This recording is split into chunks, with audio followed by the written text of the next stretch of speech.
Okay, this is the What You Saying podcast. We're on the 5th episode right now, and I've got Tyler with me. Paradyme. Hello. Boom. Right. So I've wanted you on here for a while. Like, you've been opening for you've probably opened for Headaches. I know you've opened for Boo. You've opened for AC13. Yeah. Vibes. No, Or you were supposed to. It was supposed to be Vibes, and then it was AC13, wasn't it? Yeah. Subfocus as well, which was pretty cool. Yeah, that was That's at probably the the best one actually. Yeah, because that was at the engine shed, wasn't it? No, it was Void. Oh, was it Void? It was Wilkinson at the engine shed. Well, that's the one. That's what I'm thinking of. Yeah, Subfocus. I saw them at Leeds with they were back to back with Dimensions, weren't they? Subfocus and Dimensions. Yeah.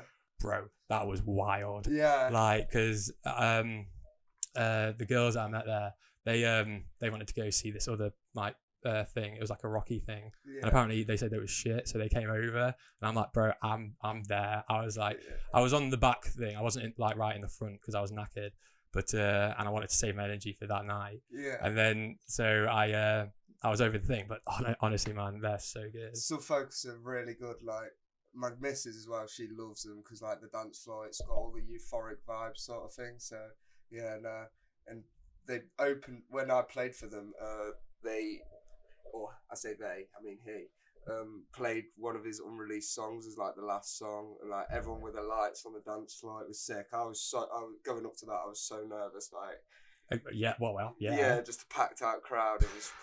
It was unbelievable feeling. I love it when artists drop like unreleased tracks. Yeah, it's so good because who was it? Becky Hill dropped La Di Da Da Da Dum or that Di Dum kind of thing. And I was like, oh, bro, because she's like kind of like queen of singing and drum and bass at the minute, and she's like riding that wave, and she. Yeah, 100%. She's actually mentioned drum and bass quite a lot in a few podcasts and stuff I've seen as well, and like TikTok and stuff, which is cool because you don't see a lot of people shouting it out, and having someone of her like caliber. Yeah, mentioning it is really cool. So why do you think that is? Do you think like because it's always been like quite an underground thing, drum and bass, hasn't it? It's always been quite a thing. So do you think that's why? Because there was always that divide on like should you record, should you not record kind of thing. Yeah. So what do you think? I don't really know. I think I'm not actually too sure. Because I think like because going back to like the camera thing, like those are people actually say like it kind of like diminishes it kind of thing because like a rave is special because even like because when I was watching the like evolution of hip hop, and they were saying that like they didn't like people recording all their tracks because they were like what they're doing is like special and it's like live in the moment kind of thing. Yeah, definitely. I think people I think phones do ruin it a bit, not gonna lie, because they do and they don't, because everyone wants to capture the moment, and when people are on all sorts of substances as well, like you're gonna forget stuff, so it's nice to record it, but at the same time, like when people are just going for it and dancing and you can see they're having a good time with their friends, it like is a much better vibe to if someone's just stood there with the phone out recording. Living through a screen again. Yeah, but I'm guilty of it myself when I go to raves. Like, 100%. Especially if the drop's like one of your favourite tunes, you're gonna get your phone out and you're gonna record it. So it's just a 50-50 thing of it can be good, but it can also be a bit like so I don't know. It is, yeah. Like I think it's like moderation. I think it's the same with everything. Like moderation, like you say, if you got your favorite banger and something, it's when people are like recording for lows, and you see because like sometimes like because they're in your way, you've got to look at the phone to get a good view. I know so I'm just doing that, and you see like when they're recording the circle going around on Snapchat. And it's going round and round. I'm like, how many rotations can you get? I know, like Jesus, man. So I don't know. Like I'm trying to get the word out there because I mean it was like I was saying like after I put my 4th episode out with Bennie, big shout out. I got a message from these podcasters in I can't remember where they were, Peterborough I think they were, and they were like saying that they do the same kind of thing. They've got their podcast. I think I've seen them actually. I think they had Summer and Jamie on it. If it's the same one I'm thinking of. Yeah, I'll have to show you. Yeah, a couple of the Square One guys, Summer and Jamie, I think they were on it. I think the people who run that podcast do like house music and stuff.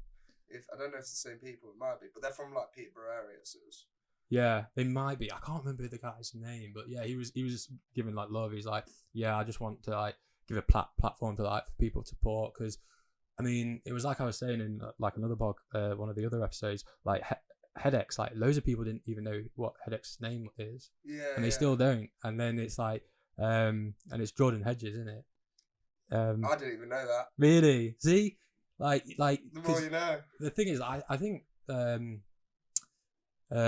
Headaches is quite vocal, because obviously he does his live videos on his Instagram that I see, and then he's quite like vocal, but you don't really know anything about him. It's more about like what he promotes, kind of thing. Yeah. And, like when like you hear like loads of people are like, oh, like we it's my favorite band. They know everything about him, kind of thing. And like DJs are so elusive. They just get on the decks, blow your mind, and then leave. Yeah, I think that's the thing about music, though. It gives people a way of expressing themselves in a way that they can't do with anything else. And I don't know about other DJs, but I have spoke to a lot, and a lot of us are actually quite introverted. Like we're not really sociable people. Well, I can't say everyone. There's some people that are, some people that aren't. But when you got on them decks, it's just a feeling that all anxieties, everything just goes out the window, and you're just there to have a sick time. You feed off the crowd. It's amazing energy. But you don't always need to know everything about the DJ, because like they're there to play tunes. It's like a job at the end of the day. You don't know everything about people who work in supermarkets. So yeah, I think it's just the same thing really. But because drum and bass is a lot more underground, like you say, you do tend to know less about the people because they're less in the public eye. So as to speak, considering instead of like bands, whereas they're like global, worldwide. Yeah. Everyone knows more of a about house them. name kind of thing. But then again, drum and bass is growing. Like drum and bass is like one of the biggest growing like genres out there. Like, can you imagine like the scene 10 years ago to now, how it's grown, especially over COVID? I realised. Oh yeah, it's gone like way bigger. Because when I was first getting into drum and bass, like when was that? It wasn't even that long ago. It was like 2019. Really? Yeah. It feels like it's been longer, but it's not. It was just literally just before COVID had hit. I went to a festival for the first time, and that's where I fell in love with it. Really. No way. But I knew about it before that because my mum was like a junglist back in the 90s, so she showed me like the jungle tunes. I seen your mum. Yeah. And she took me to that festival actually, but it wasn't until I heard it through the sound system where I was like, this is it. Yeah, bro. Yeah. Because that was the same with me. Like, I was never into drum and bass. I had nothing against it. Like, I loved like Chasing Status. I saw them at Leeds. Like, I mean, it's 10 years ago now. Yeah. So I was never against it. Like, because my music like library is like, it'll give you whiplash, mate. Yeah. And then I went with Ben, and he was like, bro, there's like loads of sick artists there. He took me like the first night to the LS23 stage. I think K9 was there, Semtex was there. Yeah. Bro, it was like a wave of people. Like there was so many people because it was in this dip kind of thing. So you look around and it's just bucket hats kind of thing, and it was insane. And the thing is, like, it feels your music. And I was as soon as I was up when I was at that festival, I was just bobbing along to stuff. I just needed a beat. I'm like, just give me a beat, and that's when I fell in love with it, because it like you just like you say like listening to drum and bass is one thing. Like feeling You've it. got to feel it, definitely. I've always said this because like a lot of people hate on drum and bass, not so much anymore. It was before, but now it's in the charts and all this. It's kind of everyone loves it.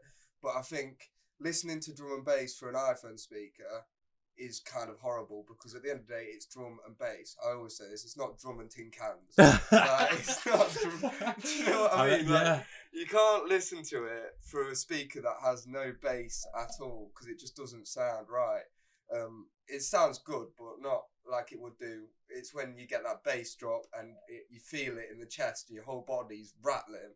That's when you know, like, yeah, this is good. Bro, because I remember I went to a mate's house and I just was like, checked out this new song, heard the drop through my headphones. I was like, oh, I literally take pause when it hits me like that bad. I'm like, Jesus Christ, calm the fuck down, man. Yeah. And then I was like, right, listen to this. And I was like, oh, I'm gonna go headphones. I'm like, right, just listen to this now.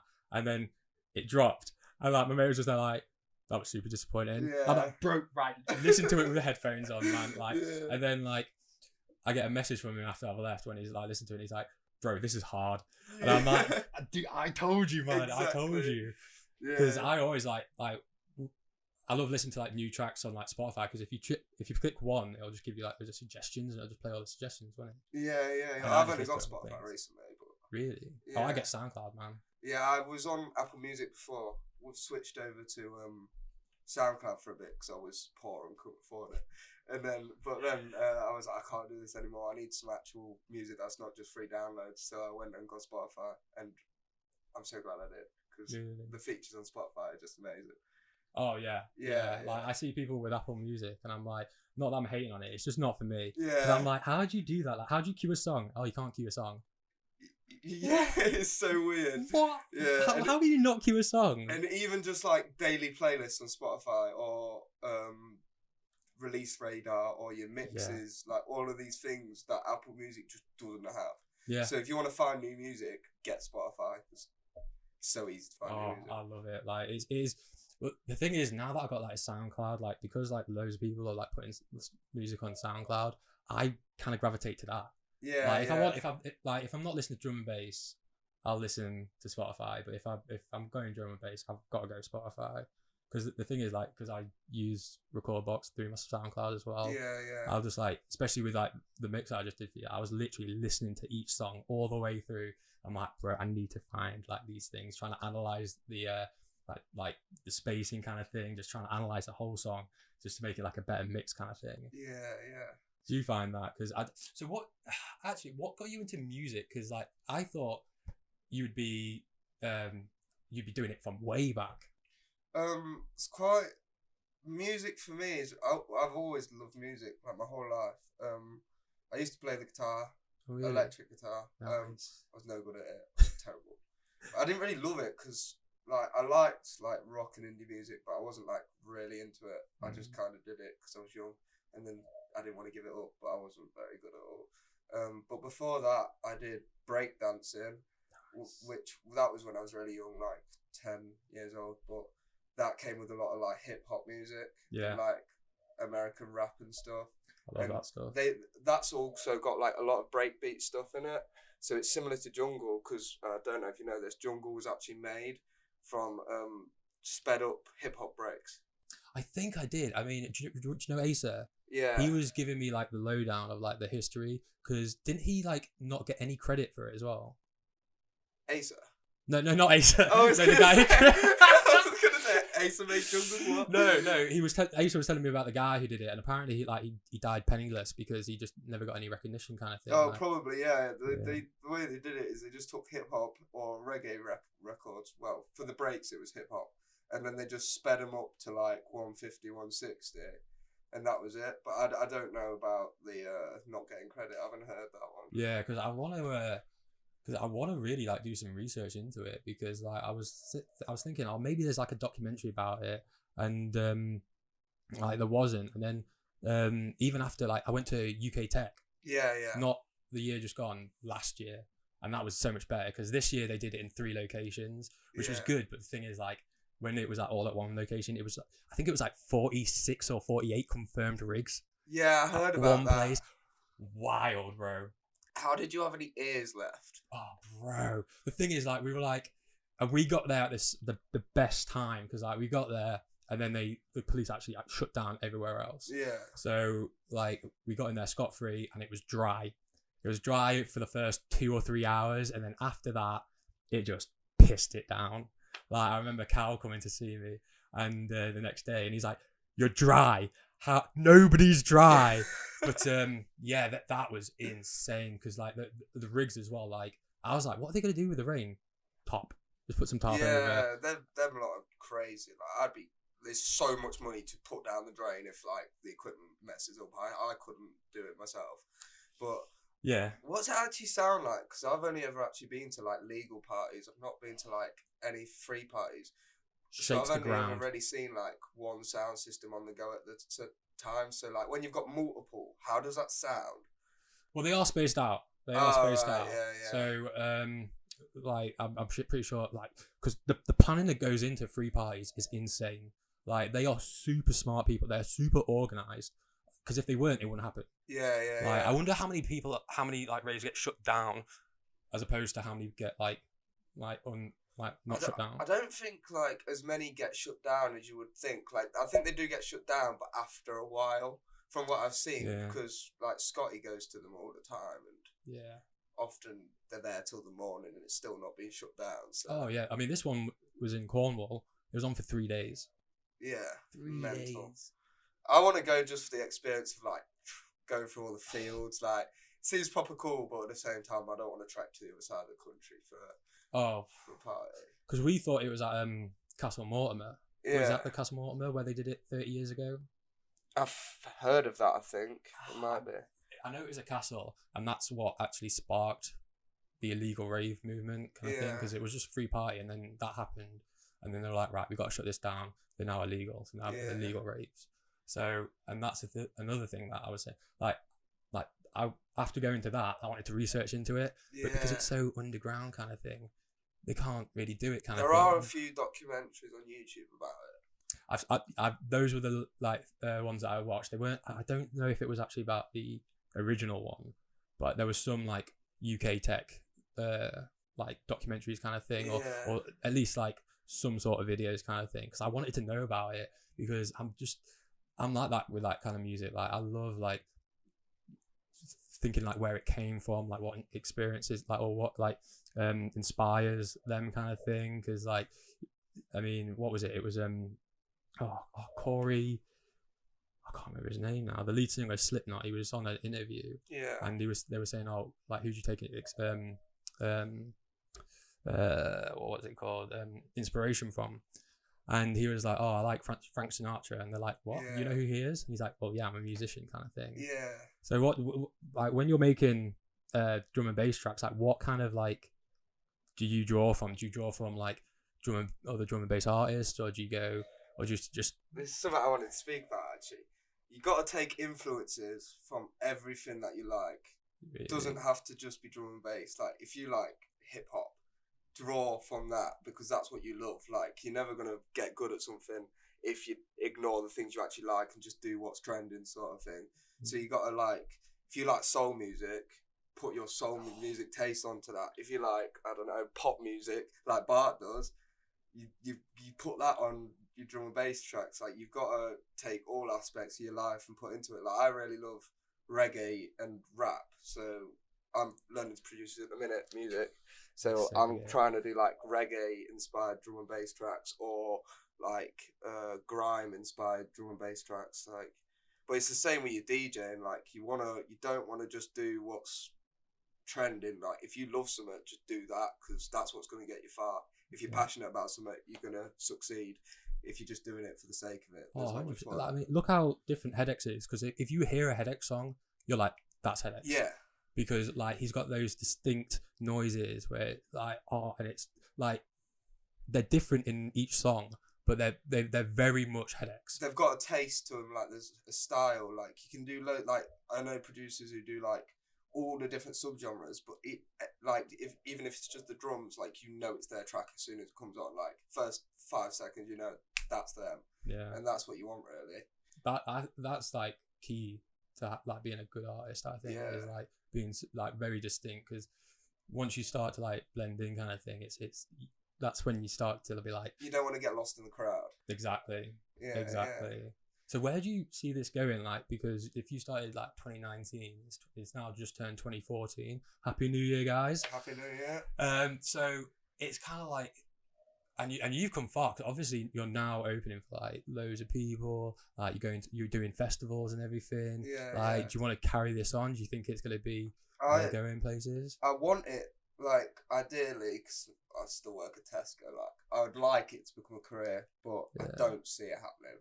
Just because it's so hard in the industry, it's so oversaturated, all of this, but it's always going to be something I'm passionate about, and I'm never going to give up. Like, even if I'm 50, I'm still going to like the same music, so I'm going to keep doing it. And even if it's just a hobby, like, I love it so much, I'm always going to be doing it.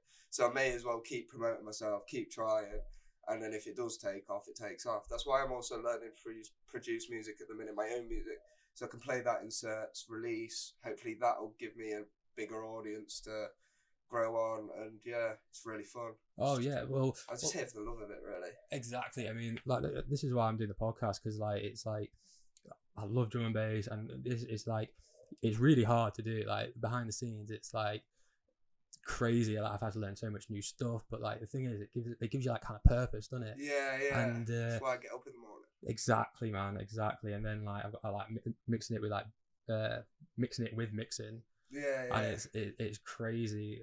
Like it's crazy how far you can get as well if you just dedicate yourself. Oh yeah, yeah, yeah. Like anyone can do this nowadays, and equipment's like they've made it so affordable for everyone. Like anyone could get a pair of decks, and I think most people who get into drum and bass now, like after a few months, they're taking up mixing, because even if you don't want to do it as a career, just like at a house party or at a prees or just hanging about with your mates, like why put on a Spotify playlist where you can just smash it out with the lads, sort of thing.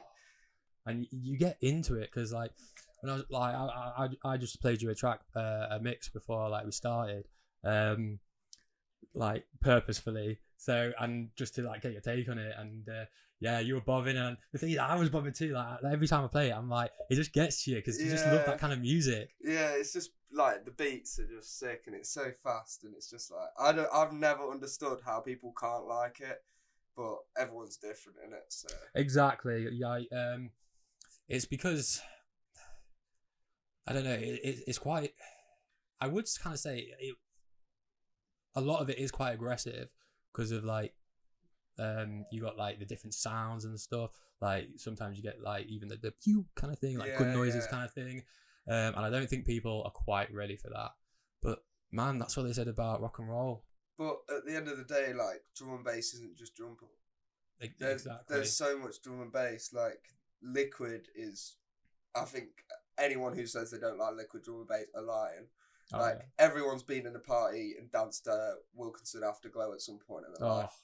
Like, whether you know what drum and bass is or not, you've heard that song on the radio. Everyone's chasing status, everything. Like, there's so many different. I always say there's something in drum and bass for everyone. Yeah. Like, they take aspects from all other genres as well and stick that in drum and bass, and it's just faster music.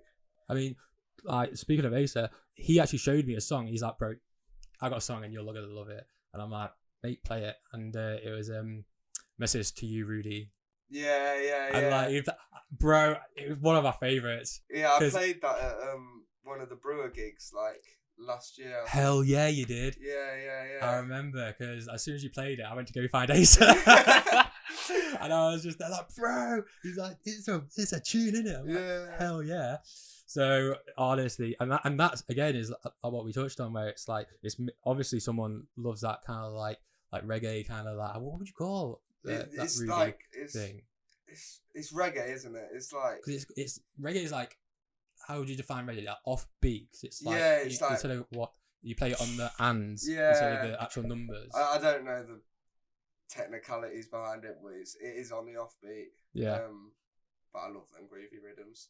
Oh well, I've got a picture of it. Yeah, I saw that earlier. That's cool. I've had that for ages. It's been on like the last 3 houses I've been in. Yeah. And it's just, I mean, he made such an impact, and like he's still making an impact kind of thing. Oh yeah, 100%. Like his music, like every time, like Three Little Birds or something.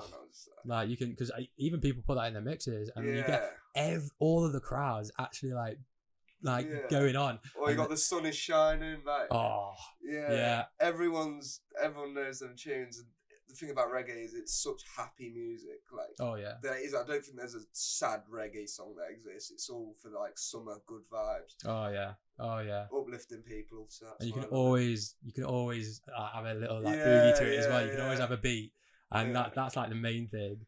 Yeah, I think, because obviously, because I was saying to a mate yesterday, I'm like, how people can't like dance to like drum and bass. I just don't get it. Like at least Bob. Like, I know when people just stood there in the rave, like, I don't mean to be horrible, but they just look like wet salmons, like wet fish, and I'm like, you look weirder if you stand there doing nothing than you do if you just let yourself go. Yeah, because it just looks like you're not enjoying yourself. Because I'll stand there and I'll just be like, and it looks like they just don't want to be there. Yeah, like you're there to have fun. Like no one cares. That's the beauty about drum and bass. No one cares what you look like. No one cares what you're wearing. No one cares how you're dancing.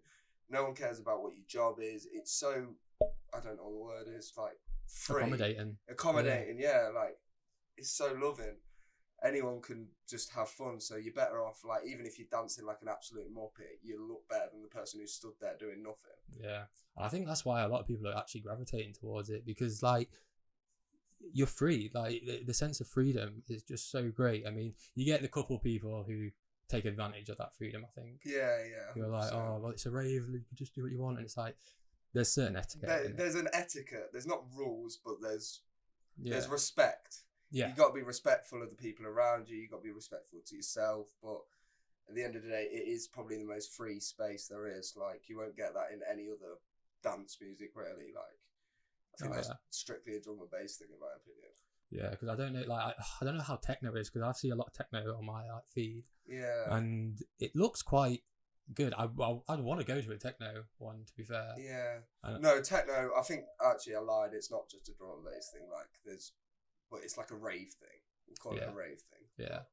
Yeah, techno parties are wild, especially in, like, Berlin or places like that. Germany, I think it is. Oh, yeah, Berlin, yeah. Yeah, they have mental techno parties, but the kick drums scare me too much to go to one of them. It's like, I can't. Bro, that's what gets me going. No, it scares me.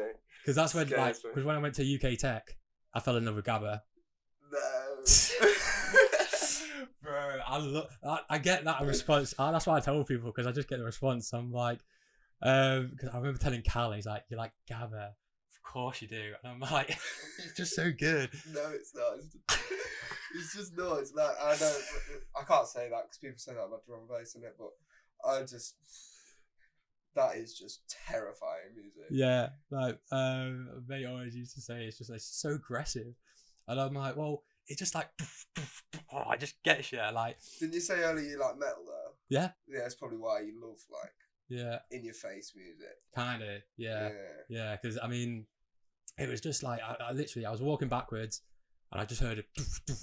I'm like, what's this? Like, can we go check this out? And then I just went to it, and these three people at the speaker just embraced me. Hey, you're bud, where are you? I was like, let's go. And I was like, right, falling in love now. So yeah, like I love putting it on, but obviously it's an acquired taste. I say that, but like, if I've had a few to drink or if I'm a bit off my head or something, I like, when that music comes on, I'm like, yeah, come on, let's go. But exactly. Normally I'm like, take me home. Like, let's go for a smoke. Yeah, I can't. Even when they put like the 4x4 stuff in drum and bass, sometimes I'm a bit like, oh. But oh, you put a post about that on your thingy, didn't you? Like, take out, like, I'm kind of done with 4x4. Yeah. Bring back the womps. Yeah. Oh. Yeah, womps and the fog-ons. Like, I don't know. It's like, it was cool for a bit, the 4x4 stuff, but then it's like, I think it was a bit of a trend. Is that its time in the sun? Yeah. But I've got like quite a unique, well, not unique, because most people like it, but like less commercial taste in drum and bass than most people. So. Yeah. Because like some bangers are alright, because like you got the big names, like you got like Wilkinson and stuff. Yeah. But, like, it's when you get like down to the gritty. Like I like Herbs. On that's a Nottingham guy, I think. Is it? I don't know where he's at, but I love what he's made a few remixes of like drill, like UK drill tracks. I can't remember what they are. Seen him on TikTok anyway. Yeah, he's a cool producer. Oh yeah, because I've seen his like herbal essences mixes, and I've listened to them so many times at the gym, walking around. I got to like be careful walking around, because sometimes I just put like if it drops and it's like I'm like if someone's walking past me, they're like, what's that guy doing? Yeah. But like I just don't care. Like as soon as it happens, it's like it's fine, absolute fire. Yeah. So we've been talking about half an hour now.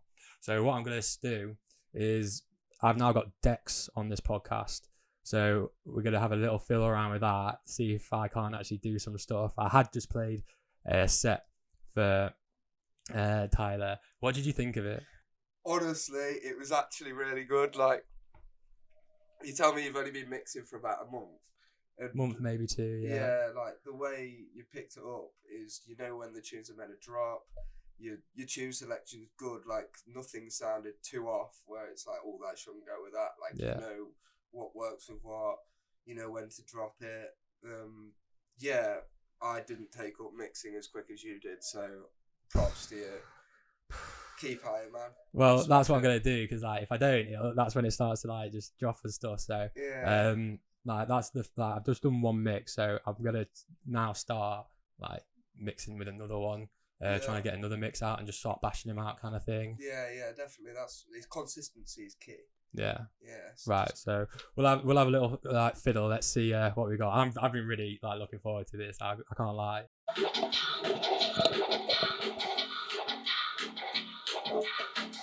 So the first few tunes aren't really going to be like mixes. I'm just going to play them because I like them, and then I'll go into like an actual kind of set. Nice one. What a team, what a turbo is the life. Don't play chop on man's up like a knife. What a team, what a turbo is the life. Don't play chop on man's up like a knife. What a team, what a turbo is the life. Don't play chop on man's up like a knife. We do jump down, as a whole jump down. Tight on, heavyweight sound. What a team.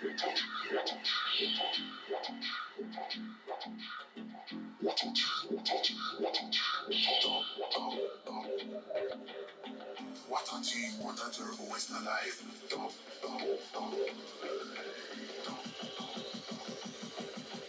Tight down, heavyweight sound. Filthy.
Right, I'll have to go into a set now because that wasn't a very good bit. Right, like, my headphones are broken. bro, those sound sick. Why? What's wrong with them? It's only coming out of one side. Yeah, it does that with mine. Oh, right. Yeah.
Say never.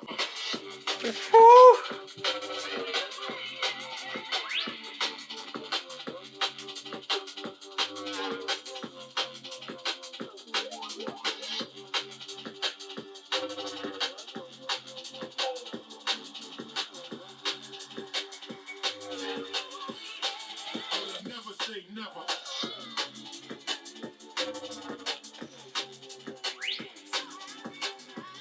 Doesn't seem to be saying time, which is weird.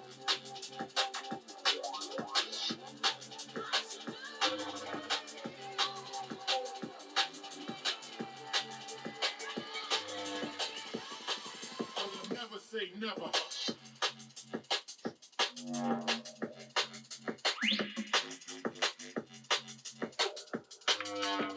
Yeah, what I have noticed is that if you have both beat syncs on, Yeah. you can't really move the right one. Oh, really? That's what I found. I don't know why. I'll take that one off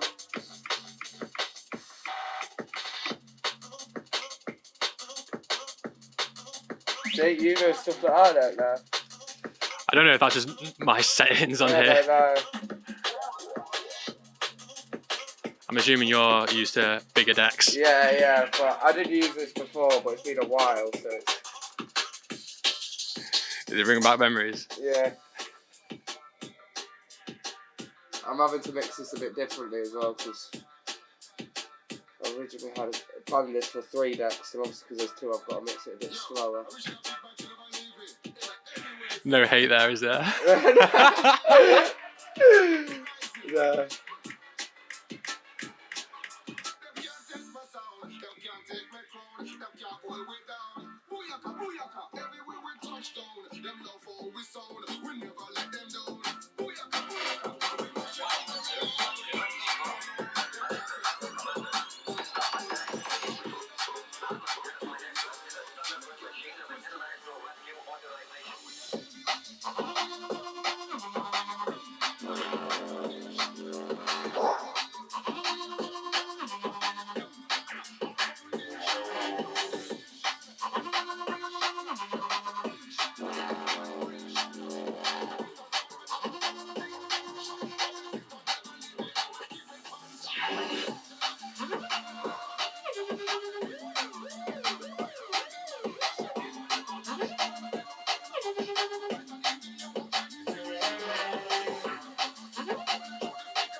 Saved it. Yeah.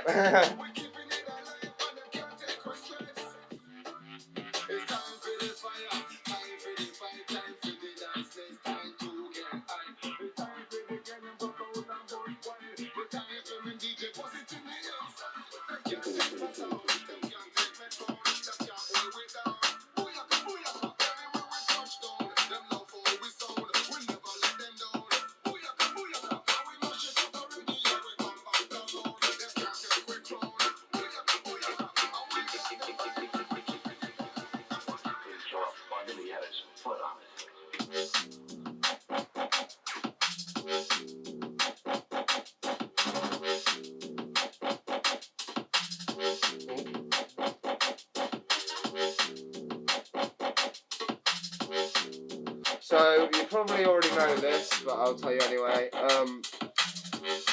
Music. Oh, it's not. I keep messing up. Hang on. What I was going to say is, drum and bass is written. Oh, I've done it again. I think you got to play first. Drum and bass is written in 16 bar blocks.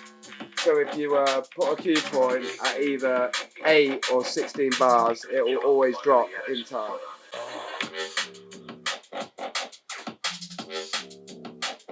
So after this it'd be like 32, because after 16 is 32, and then 49 I think it is, and then 64. Yeah.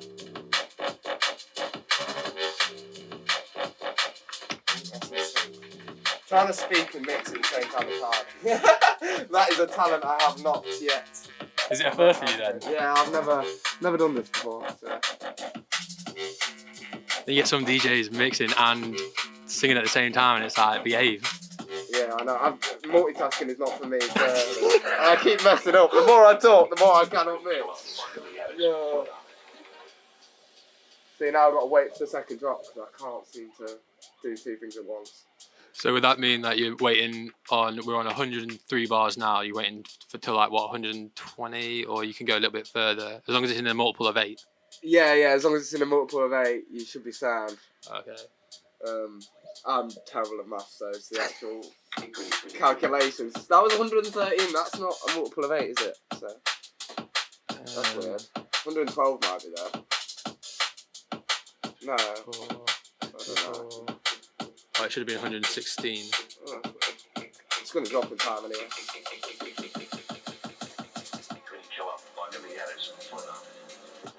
Why is that keep going out of time? It says it's the same tempo. This is weird. Do you think it's my decks or? Maybe, I don't know. This has been a terrible mix because I can't seem to figure out how to use these decks. I talk all this bigness about being a good DJ and I can't even...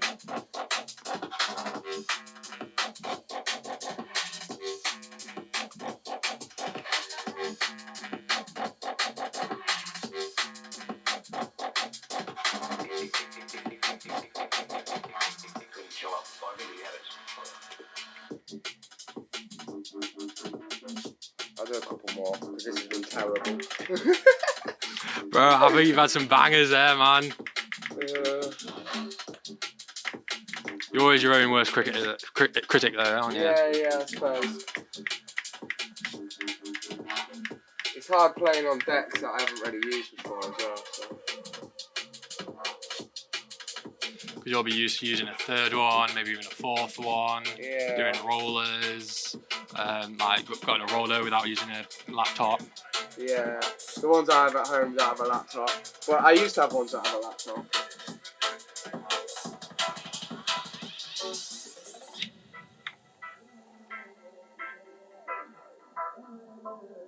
Yeah, the filter here is a very good way of transitioning between tracks. Yeah. It filters out all the frequencies. Oh, I've not done that yet. Yeah. You should definitely use it. I've done it again. Oh, what?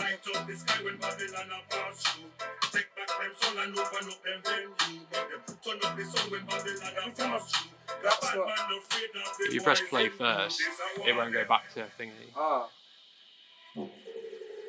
See?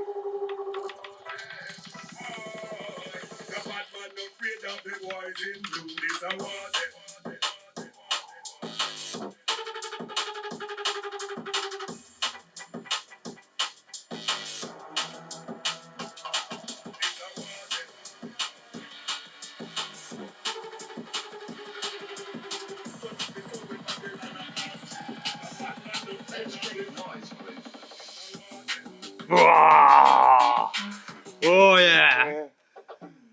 Oh, that's the speaker gone. Jesus Christ, that was a good one. Yeah, that's like my favourite blend. Like, oh man, at least we got that last drop in it. Jesus Christ. I do apologise about the mixing though; it wasn't very good. That was probably the worst performance I've done in a while. Well, you had an audience of one, and I was thoroughly impressed by that. I was bobbing along to it. I thought that was great. Yeah. Where did you get your like song choices from then? Like, do you just sit like? Because what I did is I just sat and just started mixing. Like, I just started with one track and just that I liked, and then just tried loads of songs that just went with it, and then just kind of thing. Is that how you do it? Big tip coming here.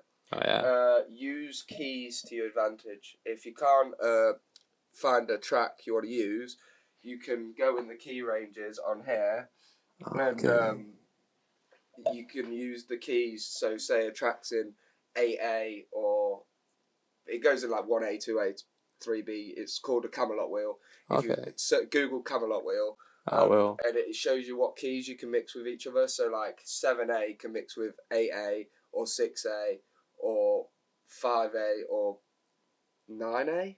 It's like it's either one above, two above, one below, two below key ranges, and they will all sound sonically correct with each other because they're all like the same harmonics or whatever.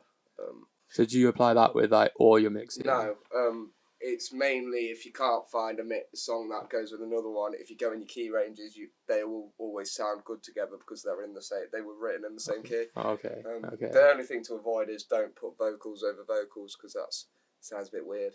But other than that, search Camelot Wheel. Yeah, because that vocal thing, that's what I was scared of on my mix because I think I had it was No Scrubs and I did notice Toxic, that one. Yeah, but I was like, it kind of like. I kind of tried to get them so it would be like one track sings and then the other track sings again. Call and response sort of thing. Yeah. So that's what I was trying to go for. If you're doing a vocal thing, you want them to bounce off each other. That's fine. But if you've got it where they're both like speaking at exactly the same time, it could be a bit. Sounds. Is there a way to like turn like because obviously you got your knobs? Is there one that like, turns it down or like mutes it a little bit? Right. So one thing I do is say you've got 2 tracks that have no vocals on the drop, but they both have vocals in the intro.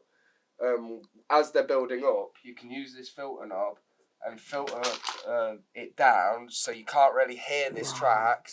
Yeah. And then when it's about to drop, you filter it back up, and then when it drops, there's no vocals, so it obviously sounds okay. Yeah. But that way you're not getting the vocals over each other, or as they're building up, if one has a vocal, the other doesn't, just bring the fader down, wait till a bit where it doesn't really have a vocal, bring it back up, and then it sounds good again.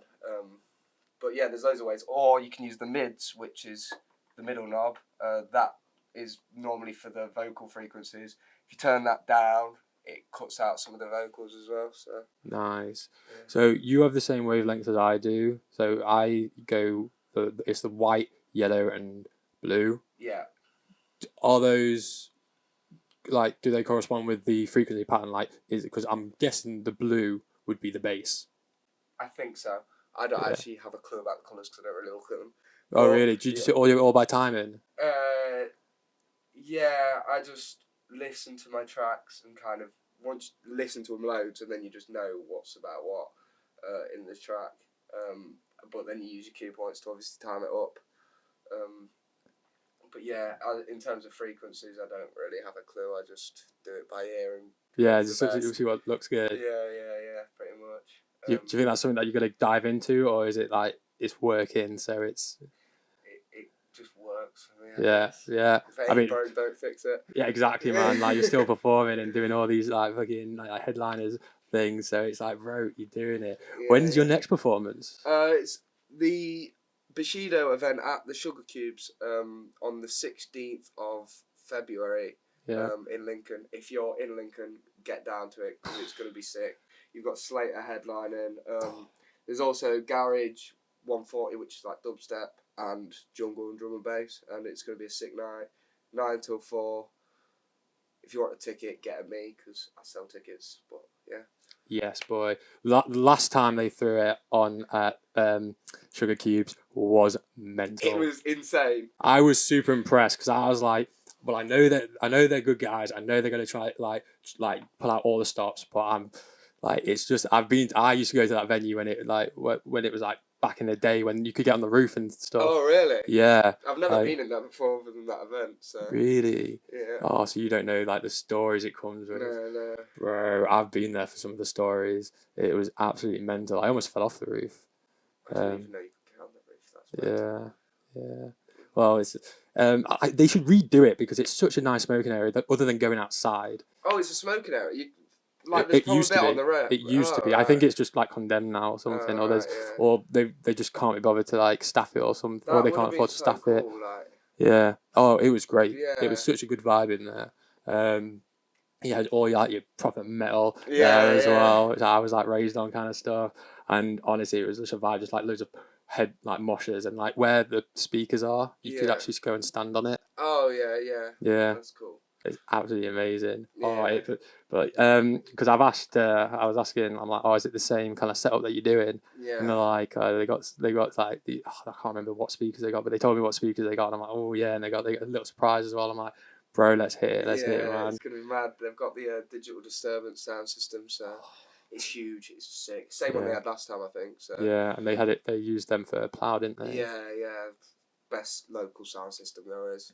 Yeah, Well done. sound guys as well. Yeah, sound yeah, guys, really because cool guys. when we were at the plough, I was like, "Oh, do you mind if I can put some stickers on your thing and take some pictures of Yeah. it?" He's like, "Bro, if you do it, tag us in them, and we'll share it as well." I'm like, "Oh, that's so good!" Like first time meeting him, and he's like that kind, and that's the kind of like community Yeah, drum and yeah, you bass want offers, that. doesn't it? Yeah, yeah, everyone's just in it to help each other. It's such good vibes. Everyone, yeah. Exactly. Amazing. So we've just touched on the Sugar Cubes rave. So that's the 16th. There's also the next rave is Andy C. Yeah. At Void again. Yeah. I'm psyched for that. That's a really cool booking, man. Like, Andy C is probably the biggest drum and bass DJ in the world. So to have him in Lincoln, especially in such an intimate venue, like you do not see a DJ of that size coming to an 800 capacity venue. Like that just doesn't happen. So to have him in Lincoln, that's really cool. Because I tell you what, like he was performing at Leeds Festival, and I was like, I'm seeing him. Yeah. He was performing twice. Once was when another band was on that I wanted to go see. Yeah. And I was like, oh no, but he was performing at LS23. Yeah. So I was like, okay, I'm gonna go to that one. Yeah. Because I've got it all planned out. So when I went there, I go back, chill for a bit, or get stuff ready. I'm like, right, Andy C is starting soon. I go, but because you're in a field, like with nowhere, everyone's like, you got all these people wanting to get on the same app, so it doesn't reload. Oh no! So you didn't know what it was. They changed. I knew what it was, but they changed the time. No, you missed it. I missed him. I was pissed, bro. I was fuming. I bet he was fucking fuming because when it's I can't remember what time it was, but I was like, oh, Andy C's gonna come on, and this fucking Last came on. I'm like, that's fucking not Andy C. What the fuck's going on here? And then it was Girls Don't Sing. Yeah. And they were good. They're good. They're good. They're really good. They are but I wanted to see Andy C. Yeah, and the thing is, I just grabbed someone because I think I was by my Todd at that stage, and I was like, oh, dude, where's Andy C? And he's like, oh, he's just been. And I'm like, what? He's like, yeah, they changed the times. I'm like, shut up. And he was like, smack someone. Oh, bro, I was close to it, man. Yeah. But I was like, I bet everyone else was fuming as well. Like, the thing is, they did that on a few places, a few performances, and it was we were so fuming. So the thing is, we had to like ask like loads of people, or those people were asking people, and it was like, well, which one's the one that is right? Yeah. Because like I don't know which one's updated. Oh yeah, they should have just kept the times the same, because a lot of people as well, when they're using their maps, because they know the signal's gonna be rubbish, they screenshot the times, so then they don't have to keep loading up the app. But if they're changing the set times, you're gonna go to that and think, well, that's not who I wanted to see, and then you're fucked. Bro, almost happened with headaches as well. The thing is, like with that, you're unlucky, man. Oh, bro, the thing is, I got headaches because I was someone had just performed there, so I just went out just for like a breather. Just because I had no one else to see other than headaches. Yeah. So I was like, let's just go sit down. So I just sat down, and then I kept hearing like headaches. And I'm like, that's weird. Headaches isn't on the first thingy. And then like this like he started to play, and like we said, he's got a distinct sound. I'm like, that's definitely a headaches track. I don't know if someone's actually playing headaches or I don't know why. And then it said headaches on the thing, and I'm like, it's not for another fucking half hour or an hour. Really? Like, what is going on? I go over there and it's like, it's fucking headaches. I'm like, oh, for fuck's sake. So I had to go in. I didn't get to the front, but I did get like quite a way in. Yeah. But honestly, I was fuming. Like loads of people were. Yeah, it's not on. Like, you shouldn't be changing the. I suppose like stuff happens and different artists could be late or whatever, and it messes up the timings. Yeah. But you want to try and keep it the same as possible, because otherwise you're going to have a lot of pissed off customers. Andy C. I know. Andy He's C. the goat as well. The goat. But I got to see Semtex. Yeah. He was fire, bro. Yeah, I bet that was mental. Oh, and the thing is, he's got like such like flair when he does it. Like when he was mixing tracks, he was literally. And I'm like, what is going on? Like, what did you just do? Like, calm it down, G. That's like, honestly. DJs need energy. If they got good energy. I was losing it with him. I'll show you some videos of it when I was there. Like, I just go back on me in like, I think it was my like orange camo shorts. No shirt, bucket hat, water bottle in hand. I was going for it. I was so hyped because obviously I said like, when I went with Ben, I went to go see him, and honestly, he was shouting out Semtex. Yeah, and he was like, Semtex. Like, who's this Semtex dude? And he was fire that year, and then I think he was better this year. Oh, really? He was literally one of my best like people that I saw at Leeds. Oh, mental. But I think I've only been to like Leeds Fest and Equinox. I think those are the only 2 festivals I've been to. Have you been to any? I've been to quite a few. I went to Boomtown. I've done Hospitality in the Woods twice. Where's that? London. Okay. Sick drum and bass festival. Although last year the sound system was shite. It was awful in a lot of the stages. The ones in the woods was sick, which is good for me because that's the stage I wanted to be at all day. Oh. So I was like, yes, come on. But the rest of the sound systems were shite. In what sense? Just so quiet. Oh, really? Like, they had a lot of, controlling off the council about their sound limits and stuff, so it kind of ruined it. But, like I say, the stage I wanted to be at was fire, so it was sick. So I've been there twice. Then I went to Hospitality on the beach in Croatia for 7 days. 7-day drum and bass festival in Croatia. That is like the best thing I've ever done in my life. Dude, you made it out. Yeah. The other side. Do you know what's funny? The whole time we was there, everyone we met was like on substances, and we was like the only people we met that whole holiday who didn't take anything. It was quite funny actually. We were so proud of ourselves at the end of it. We felt like it was like hierarchy because it was like, we're just kind of doing this. You've got the moral high ground. Yeah, moral high ground, which isn't normally like me at all, if anyone knows me. So I was like, but no, it was good that we didn't as well because I've got so many good memories from that place. I remember every set. It was incredible. Like standing on a beach in like 30 odd degrees, surrounded by people who love the same stuff as you, listening to your favourite DJs. You can't beat that feeling. It was amazing. Oh, I'd love to go to a sunny rave. Yeah, honestly, if you ever get the chance to go to a rave abroad, do it because it hits different. Who were playing?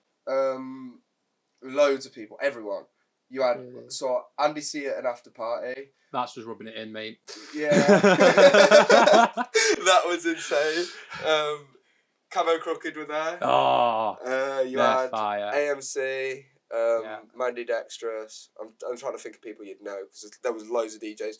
Yeah. Oh, the best set for me was Monroe with Emily Mackis, Dusky on the mic.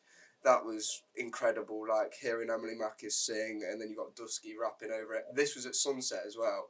So the vibes, and you had the Liquid, but then it was like heavy minimal drum and bass as well, and it was just, the vibes were insane. Polar and Bryson, you had all the Invicta Audio lot. There was literally the lineup was just incredible. I saw all the DJs I wanted to see. It was so good. That's so good. Yeah, doing Boomtown again this year. I really want to do Boomtown. Yeah, it's something that's on my bucket list. And that's like, another one you like. If you like raving, you have to go. It's just because have you seen those boys? I can't remember what their channel is. I'll have to try and get it up so I can like give them a shout out or something. But like, what were they like? They just go to festivals as like a group and they just video their experiences. And they went to Boomtown. Yeah, they went to Boomtown and they just was like going into all these other things. Yeah, and they like just like say, oh yeah, there's this burger. £5. Yeah.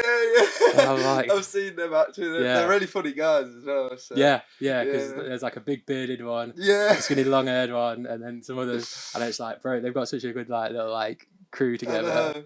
They're just like madheads, and I don't even know what music they like. They just go to these festivals and just chat a load of bollocks. And yeah, well the thing is, they just go to they try to just experience everything. Yeah, it's cool. And that's kind of like how I got into like drum and bass, is because like, I went to a festival.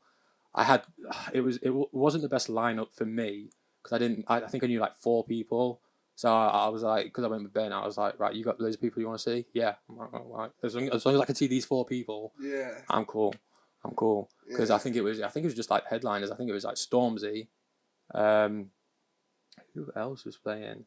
Can't remember now.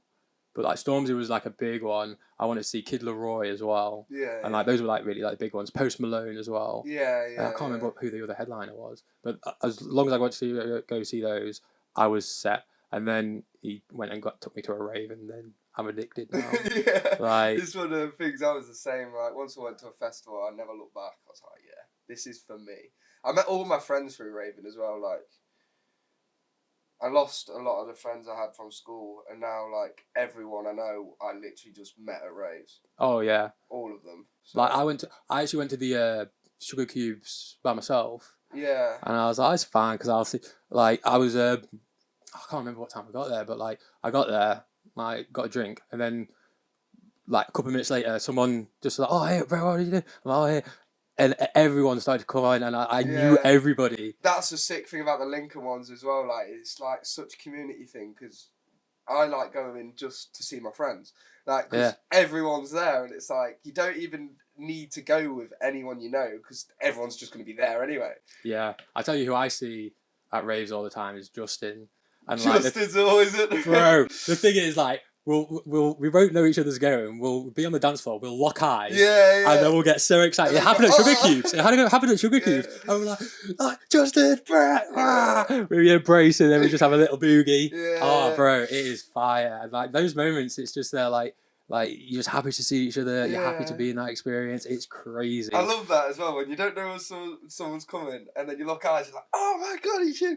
Then you go over and like do a little hug or something, and it's like cool. I really want to meet because after Andy C, my next rave is Cameron Crooked. Yeah. I think it's at Nottingham. It's at Stealth. It's at Nottingham, isn't it? Yeah. And I've been to Roxy for the all day rave. I think it's in a similar place to Roxy. Louis knows. I'm going with Louis. Big up Louis. He was the first raving mate I've made as well. Oh, fun fact. I love Louis. Yeah, Louis. No, Louis is the best. Like he's I've been consulting him with like drum and bass stuff. I've been just sending stuff over to him, seeing what his like 2 senses kind of thing. Need to get him on the pod. Oh, bro, I would love it if I get him on the pod because when we go to it, we're gonna stay the night as well because it's like I can't be bothered to travel back in the thing, and I want to experience it all kind of thing. So we've got an Airbnb. Like I don't know if he wants me to take my decks because his decks are massive. Yeah. So that's not a problem, and he's gonna like go through some like mixing with me, get ready for that. Like you should do like a little pre-rave, like if you can like make this setup a bit smaller, do like a pre-rave pod. A pre-rave pod. That'd like be sick. Like a portable pod, like pod on the road. Pod on the road. Yeah. Man, that'd be sick. I'd love to do that. Like, if there's any way of condensing the equipment down to like the bare minimum. I think we could. I could like think about something like that. I mean, you've got like that Sam Sulik guy, the big buff guy. He's just got one thing over here. Yeah. You can get them like I think they're called lavalier mics, where they're not these big boom mics. They're just kind of attached to your top or something. Yeah. And just go with like a microphone on the phone kind of thing. Yeah. Get someone filming. Yeah. That'll be well sick. And then you could do like interviews in the rave or something. Oh, bro. You think put that at the end of the pod, like you think like the mic could pick up anything other than drum and bass in the rave? No, in the smoking area. In the smoking area, that would be good because what is it, Intrusive or Void do it all the time? Square One, I think. Square One, that's it. The only one I didn't say. Yeah. But it is at Void, so you was right. Yeah. I got one, but yeah, they always do it because they always do the line chats, don't they? Yeah. And it's always like, boo! Oh, that's the one that I can remember. Where just like one girl, just like, boo! Yeah. I'm like, I mean, she got a point. Yeah, she's not wrong. But I first saw Cameron Crooked at Wales at the Vault. Have you heard of that? I have. Is that in Cardiff? Yeah. Yeah, no, I have heard of that. Bro, that's a venue you need to go to. Oh, really? It is fire. It is because it's literally like you got this like big like event hall that you just get drinks out of. Yeah. Like it's proper abandoned, and then you go down these stairs and you've got 2 safes. Okay.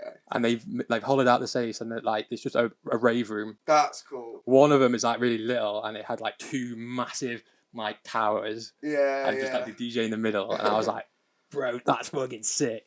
And it was like really good music, and then they had the main event on where they had a bar in it as well, and then there was like cages as well, because in like Fort Knox and stuff, got like gold behind the cages. That's so it was cool, that. Man. Oh, bro, and the sound system there's crazy. Yeah. Crazy. And because I went with my mother, I had to go by myself. Yeah. But I made friends, mate. Yeah, like, of course, it's a drum and bass rave. I was getting a little bit apprehensive because I was like, bro, what if fucking Wales is the drum and bass scene is a bit different to... Yeah, I don't know, but I think it's pretty much It's the same not. everywhere. It was the same. Yeah, Like yeah. literally made friends with the toilet guy as well. He was in there. Yeah. Big up my boy Tony. Like honestly, Tony. he was great. I got him like loads of like I was trying to get him like loads of tips as well. Yeah, And I was like, cause someone like went there. He's like, oh, do I have to? And I'm like, yeah, you do have to. My man Tony is in here. Well, there's a fucking sick rave going downstairs, and you're enjoying it, and he's stuck up here.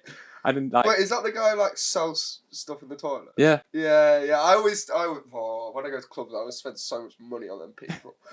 I'm like, I have to buy some sunglasses or like a lollipop. I used to when I was like 18 going out when you got those like Kanye glasses. Yeah. Like honestly, that amount. Or it's like, bro, give me a spray. Give me a spray. Yeah. And he's like, it's like £5 for like a squirt of like some. I mean, it is fucking now. Like when I was 18, we're talking like what 10 years ago. So it was like £1, £2 for aftershave, £1 for like a deodorant spray, and you always took the piss. It's like a £5 now. I went to a normal nightclub because there was nothing on like the other week with my girlfriend, and someone was trying to fight the guy in the toilet. Because he charged him £5 for like 2 squirts. He was like, "You've just robbed me," and he was trying to spark the guy out. His mates had to like drag him back because he was trying to spark this guy out. Well, he's just trying to make his money in the toilet. I was like, poor guy. That's insane. Like, imagine getting assaulted at work. I know, but I bet they get it a lot. It's drunk people, isn't it? Yeah. I mean, if you're gonna be in that kind of environment, that's what you're gonna attract. Because I used to be a bartender. Yeah. I used to bartend on void floor. Oh, really? Yeah, because it was Super Bowl. Yeah. Well, they still do Super Bowl, and yeah, you saw some sights. Like I only like got robbed once. Like someone got the drink, and she was like, she looked all right. Like she looked a little bit drunk, but not excessively. It looked like she could like, she was standing, so I wasn't like over serving, and like I put them down because you have to put them down first and then take the money. Yeah. So I was putting down, and then she just grabbed them and went, and I caught one, and I called the bouncer, and he was like, bruh. Never gonna find it out. It was like a blonde lass in a white dress. Like, there's fucking 50 of them, mate. I'm like, it's all right as long as like you know that someone's done it, so I don't get in trouble where they go, well, you've rung it up now. Yeah. So I was just there like, it is what it is kind of thing. But I've never seen anything like to that extent aggressive. I've heard of like very few aggressive stuff. Like apparently at what was it at one rave they had to stop the decks. I think it was at Void. Really? Yeah, I can't remember who it was, and it was recently as well. Oh, I haven't heard about this. Yeah, no, I can't remember for the life of me. But yeah, they stopped the decks. I mean, I always said that I wanted to see Mr. Traumatic, and apparently Ben saw him before I got onto the rave scene, and they had to stop the decks with them as well. Yeah, they probably did. I was at that rave, but I don't know if they stopped the decks or not. Oh, bro, the thing is, like, that must have been like 2 years ago, and he's not been back since. Well, he got cancelled. Yeah, he did, didn't he? He came out with a song cancelled as well. I know. I was listening to that the other day. Yeah, he's a questionable guy. Like, his social views are a bit all over the place, but his beats are kind of cool. Yeah, it's amazing how like we've been talking about like drum and bass artists being kind of like elusive and underground kind of thing, but like everyone knows Mr. Traumatic. Yeah, and like you know his views and everything. Oh yeah, everyone knows his views. Yeah, he's not exactly shy about them, is he? Just the stuff he says is very out there. Let's say that. I don't want to repeat anything because it's not exactly. Well, when I went to Wales, I was talking to a guy, and I don't know if this is bullshit or not. But I was talking to this guy, and then I'm like, oh, what kind of music like? And I'm like, oh, do you like drum and bass kind of thing? I don't think I asked what kind of music. I think I said, do you like drum and bass? And he's like, oh, I like a bit. I'm like, what do you like? And he's like, oh, I like a bit Mr. Traumatic. I'm like, oh, I fucking love Mr. Traumatic. Have you cancelled? And he's like, yeah, I like cracking. I'm like, yeah, cool. And then he's like, and he turns, he's like, oh yeah, like, I've bought weed off his dad. What? Sorry, what? He's like, yeah, it's because they're in Wales, isn't it? Mr. So it does make sense. Welsh. So it does make sense, but I don't like. I mean, do you want to believe him? Do you want to not believe him? I don't disbelieve him. I mean, all he talks about is mushrooms and weed. And, psychedelics. Fucking bitches. Yeah, literally, just that over and over again. But yeah, so it's not hard to believe that he bought weed off his dad, to be honest. Because I was like, that's pretty cool. Yeah. I mean, that's your claim to fame. Yeah. A very, very weak claim to fame. Yeah, but it is. Weak. But like, I think my claim to fame is, do you know that Martin Clunes guy? No, I don't. Oh, he's an actor. He's pretty old now. He did Men Behaving Badly. Oh, yeah. Yeah, I almost bumped into him when I was in Cornwall. Oh, man. Yeah, I wasn't looking where I was going, and he was filming that doctor thing. Yeah, yeah. And like, yeah, I just felt a hand on my shoulder, and my mum yanking me, and they're like, "That's Martin Clunes," and I'm just there like, I don't know who that is. I've never met him before in my life. I didn't know who he was. But now that I'm older, I'm like, oh yeah, I actually know who it is. Oh, that's cool. Yeah, go on. I don't think I've got a claim to fame. Not that I can remember, anyway. I try and fist bump all the DJs that are there. Yeah, I think my claim to fame actually was when I did my first blend after Subfocus, and Subfocus and the MC when the tune dropped and I did the first like mix. They both grabbed my shoulders and shook me. I was like, oh. I was like, my heart sank. I was like, oh my God, that is the best feeling. That's so good. So, like, obviously you get, like, access into, like, the green room and stuff. Do you ever get to, like, talk to or, like, level with, like, some DJs? Depends on the headliner, because when we DJ'd for Wilkinson, we were told when Wilkinson gets here, none of you are allowed in the green room. You've got to be off the stage before Wilkinson goes on the decks. Like, no one's allowed to go near him, sort of thing. I think that's like a safety issue. Yeah, I think that's normally more management that control that over him himself. Yeah. But then when I DJ'd for like people like AC13, for example, I had such a long, good, deep conversation with him, and we literally hung about, and he chilled with us until the rest of the night. Like, we were both drinking vodka straight out the bottle in the green room with AC13, and I was like, it's like hanging with my best mate, but it's not. It's AC13. This is so weird. Yeah, because I remember that. Because I remember coming outside. And like say to you, I'm like, oh fucking fire, man, great set. Yeah. And then he was there, and I'm like, and I didn't realise it was him because I'm like, why would he just be outside? Not saying he would be with you, but I'm just saying, why would you just be outside here? I just didn't think. And then like he's like, oh, I like your tattoos, man. Yeah. And then I was like, I saw his tattoos. I'm like, I've just seen those tattoos on the deck. And then because I went to fist bump him as well. And he's like, oh yeah, tattoos. I'm like, oh yeah, cool, they're fire, aren't they? And then he was like, bro, they are really sick, aren't they? And I'm like, well, they need touching up, but like, thanks, man, I appreciate it. Because he's heavily tied, isn't he? Yeah, I love tattoos. He's such a cool guy, though. I was like, it's so easy to fall into the mindset of these are like celebrities, and they're all like different, like it's like they're aliens, but they're not. Yeah. They're all human beings, like the same as us. So when you speak to them, you're like, oh my God, you're such a normal person, but it's like, duh. Exactly. What do you expect them to be like? They do the same as us. They just got a bit more fame. Yeah, it's just all eyes are on them. Yeah. Kind of thing. Because I've got to admit, I did not know AC13 before that, but I have listened to a bunch of his stuff after. Yeah. And that's how you know, like he's a good artist, because it's like, oh, I want to see more, because he was heavy. Oh, he's heavy. Like a bit too much for me sometimes, but. Oh, I was loving it. Yeah, I bet you were. Because I'm mental. Yeah. But no, it was a really cool person. Yeah, definitely. Any others? Because I'm imagining Headaches, like that's kind of like a pay one, because he's so big as well. Like I heard it was like for an hour it was like $2,000 or something. Oh yeah, it's ridiculous. I think it's like $2,000 or $3,000. Mental. For working an hour doing what you love. Yeah, Andy C is like 16 to 20k. Shut up. Yeah, I think festival bookings he gets nearly $30,000 for an hour to do what he wants to do, like as a hobby, and he's getting paid $30,000 an hour. You're mad. Don't quote me, I might be wrong, but I'm pretty sure they're like roughly the figures. Yeah, around that kind of ballpark kind of thing. Yeah. That's crazy.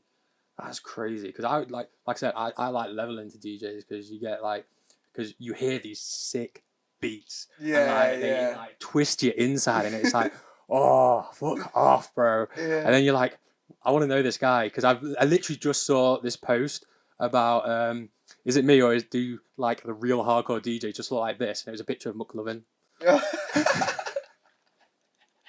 And I was like, I mean, I've seen a couple of them. Yeah. But it's like these guys, and it's like, bro, like they look like, no offense, but some of them, I'm not naming any names, but like they look like they just left school. Yeah. And they come on and they just like control the room, and it's like they just contort you how they want, kind of thing. And it's like, it's mental. And it's like, bro, I have no control over this. Yeah, literally, it's mental what DJs can do nowadays. What gravitated you towards wanting to perform? Because obviously, I'm like, with me, I'm not bothered about performing. I just want to like put stuff together, create some stuff, and just like play it for a mate and just like blow his mind. And that's all I want to do. It's that, but you just amplify it by 800 people, and the feeling, like, imagine you're like, I gassed you early and you're like, yeah, come on. Imagine that, but there's a whole room doing that. Yeah, all those middle fingers. Yeah, it's like, and it's not even like that. It's not even like an ego thing. It's more of, I love this music so much, so I want to show it to other people. Yeah. And I like showing people new music as well. Music they haven't heard. Music, I want them to listen to my set and then go, what's that song? Or, oh, who are these artists? Like, I want to inspire people. I don't want to just play tracks that everyone knows that they're just going to be like, oh, I know that song. I love that song. I don't want to be like that. But yeah, it's just because I love the music so much more than anything. And I love DJing, so why wouldn't you want to?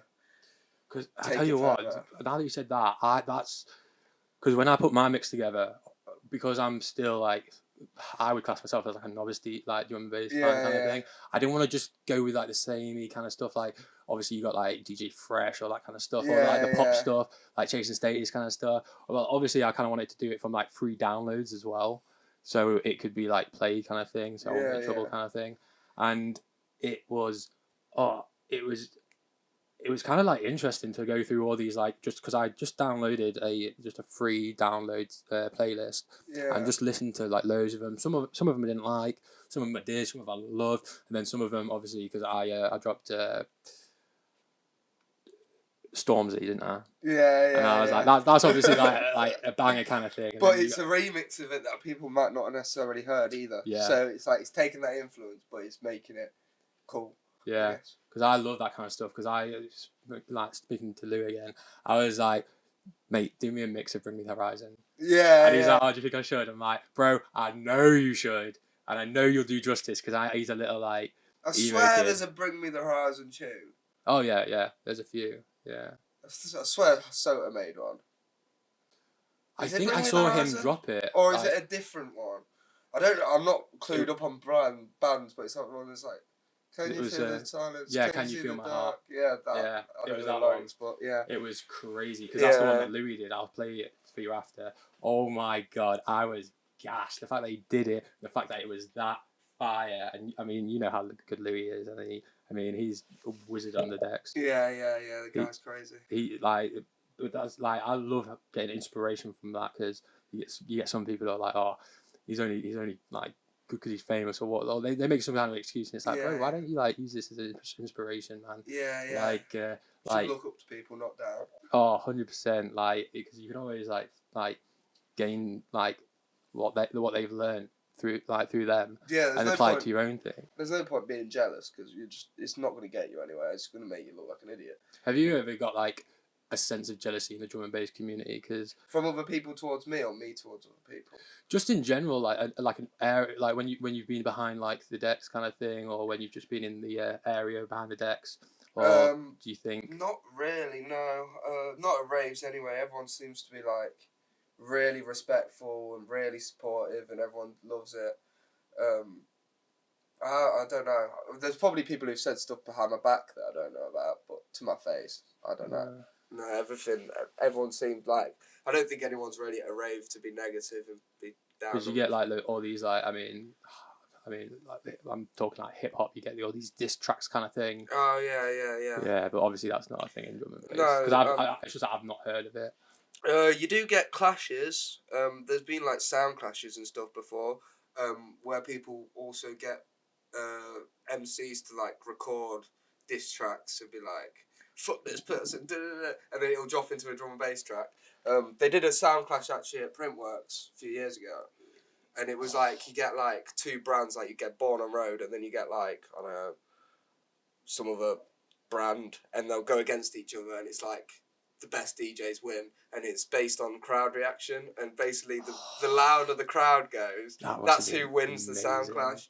But they don't really do them anymore. That was kind of an older thing. Yeah. I never went to one. I've just heard about it, but I'd like to see that more though. Oh yeah, the atmosphere must have been crazy. Yeah, like because it's literally all based on crowd reaction. Because that's going back to like when like hip hop, like I've watched the Get Down on Netflix. Yeah, and they did that. Like they were working towards like doing a rap off. Yeah. They like play the decks and stuff and like rap stuff, and they had one thing and then they had another thing and then they had to like take it in turns kind of thing, and it was great. Like because it just creates that kind of like competition as well. Yeah, and, like, it's healthy competition. Healthy competition. So it's like, oh, that was gassed, man. Like let's put some different spin on this, man. Let's one up you. Let's see what you can do here. Because like if you're putting out what you think is amazing, like, and they have to top it, bro, I'm all ears, man. Yeah, I'd love to be part of a sound clash as well. I love being like, I'm gonna smash you. So out of Lincoln DJs, who would you want to go for a clash with? Ooh, now you put me on the spot here. I know, yeah. I don't know. It's kind of like a repertoire kind of thing. Let me have a think.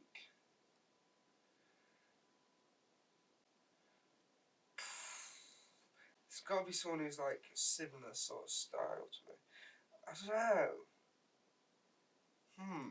It is weird, isn't it? Yeah. Like, because I play quite differently to like a lot of the other people, so I don't know who would. Because how many back-to-backs? Because aren't you doing a back-to-back with Soaps? No, it's not a back-to-back. We're just part of the same thing for Drippy, but. Okay. Soaps would be quite a cool one. Malachi or Shotty, they'd be good ones. Yeah.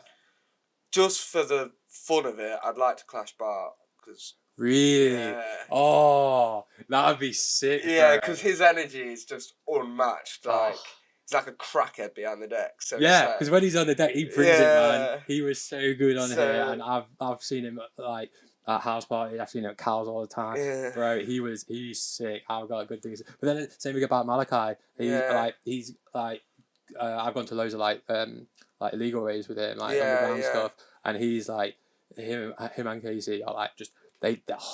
Malachi is one of the best, if not the best, DJ in Lincoln because the way he can technically mix is spot on, and he's got so much background knowledge, about the music. He's got way more knowledge than I do. Like every time I go and mix with him, I'm like, "What's that tune? What's that tune?" Yeah. So it's cool. He's like the David Attenborough drum and bass. Yeah, literally. Yeah. That's how I'd describe it. Yeah. But I like to clash everyone.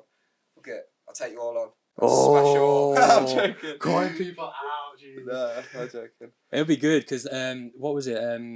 Bart was saying about they were thinking about it'd be a good idea to like see about like asking people to put their sticks in the air. Yeah. And then seeing like just giving them like a 10-minute slot just to see if they can or not. Oh, that was actually when I went to Croatia. I came second in the DJ competition they did there. No way. It was called Bangers versus Clangers, and everyone in the crowd had signs.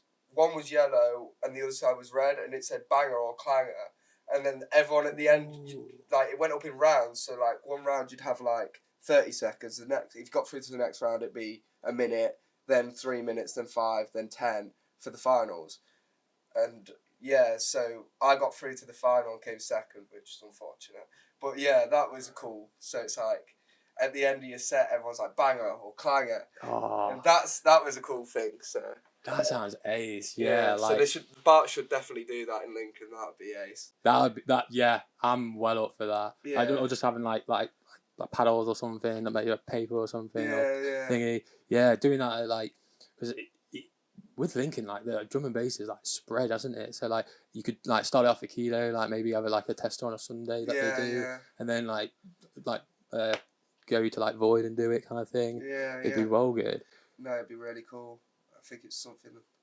Healthy competition is good for everyone. Yeah, and it's a good like new like spin on it because I love going to like new venues and like different venues. Like when they did the Plough, that was ace. Oh, I loved that one. Yeah. That was really, really good. Yeah, the vibes were immaculate in there. Yeah, cool. and then what was the other one that they did?